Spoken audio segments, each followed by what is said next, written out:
बढ़िया गा करता तीर मार के पानी काट दिया करता ना तानसेन वो नहीं कौन था। है? तानसेन तो वो था ना। बरसन लाग जाए हाँ जिस टाइम में बरसन लग जाता वो तो तान पूरा बजाया करता तानसेन। हाँ हाँ हाँ चल शुरू कर तो भाई तानसेन राजा अकबर के 9 रत्नों में से एक था। तो उसने तो वो थे वरदान। जब वो एक तो राग गाया करता दीप प्रचलित हो जाया करती दीप राग बोला करता और एक गाया करता कि भाई मेघ राग बारिश आ जाए मल्हार राग तो भाई उससे बारिश आ जाया करती। तो एक दिन वो दीप राग गाया था। तो भाई जिस तरह उसने गाना शुरू कराया उसके छाले हो गए गले में। उसको लगने लगा कि भाई मैं अंदर तक जल रहा।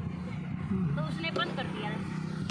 तो लोगों ने कहा कि क्यों नहीं गा रहा। उसने कहा कि मेरे को अंदर जलन हो रही है भाई मैं मेघ वो गाऊंगा मेघ राग।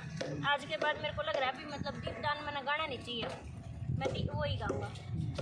तो जो राजा के चुगलखोर हुए थे तो उन्होंने जाके राजा से चुगली कर कि भाई तानसेन को घमंड हो गया है।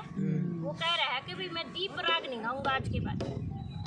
तो राजा बोला तो अच्छा तानसेन की इतनी हिम्मत होगी। तो उसने कहा कि भाई महल में बुलाया जाए उसको। तो बुलाया तो उससे कह रहे हैं कि भाई राजा बोला कि भाई मैं तो आज दीप राग सुन।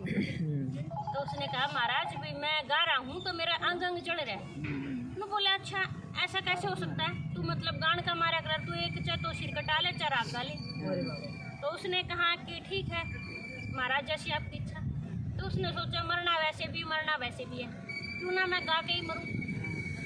तो वो गाने लगे। जैसे ही उसकी धुन पूरे उस पे चरम सीमा पे आई गाने के लिए तभी उसको मतलब ऐसा फील होया कि भाई अंगारों उसके अंदर उधेड़ दिए। तो भाई उसने क्या किया वो वहाँ से भाग लिया गाते गाते भाग लिया। सारे उसके पीछे लग गए भाई क्या कर रहा है तानसेन गाते गाते भाग गया। तो सब उसके भागे भागे वो वन में आ गए। उसको कहीं भी मतलब पानी में भी उसको कोई शांति नहीं मिल रही। तो एक जोड़ में चला गया फिर एक तालाब में चला गया। उसके बाद भी उसको ऐसा हो रहा है भी जैसे अग्नि उसको जला रही है। तो वो एक वन में गया धीरे धीरे। तो वहाँ देखा कि 2 गोपियाँ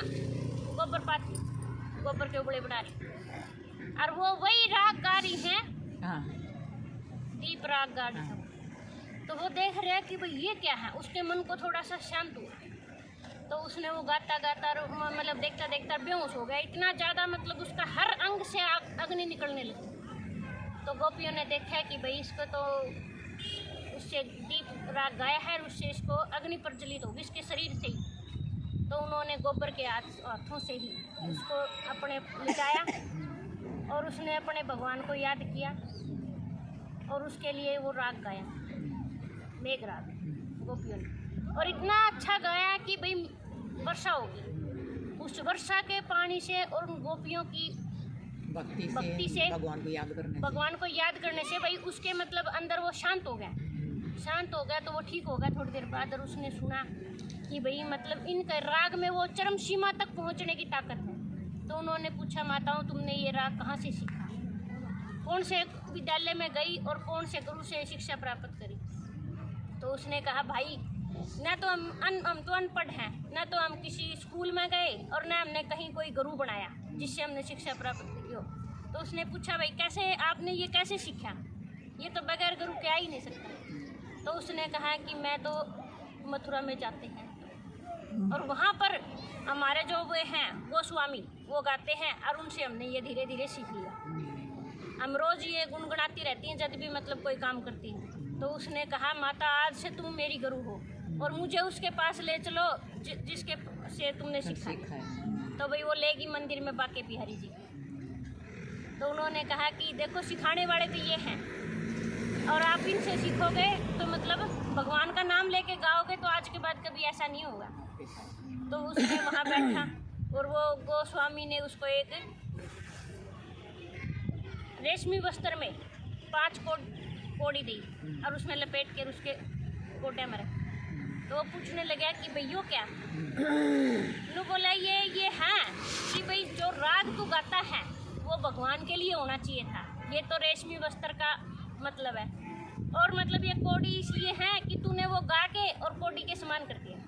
उसका कोई मतलब नहीं रहा था, क्योंकि तू राजा के लिए गाता था। दरबार में राजा को और प्रजा को खुश करने के लिए हाँ। गाता था वहाँ तो। भाई कभी अगर तूने भगवान के लिए गाया होता ना तो तेरी ऐसी दशा नहीं होती। तो जब उसने भगवान के लिए गाया तो उसके अंग अंग से शीतलता प्रकट हुई, और मतलब उसको ऐसा आभास हुआ कि जैसे वो बर्फ में बैठा हुआ है। तो ये है प्रेम, ये है समझ भक्ति। आ गई ना उसको फिर। चलो भैया चलती हूँ मैं, कल तो मिलते भाई हैं। मैं तो ये कह रही हूँ, उस प्रेम में डूब के देखो, एक बार उसमें उतर के देखो भाई, उसके प्रेम में इतनी ताकत है कि वो करते।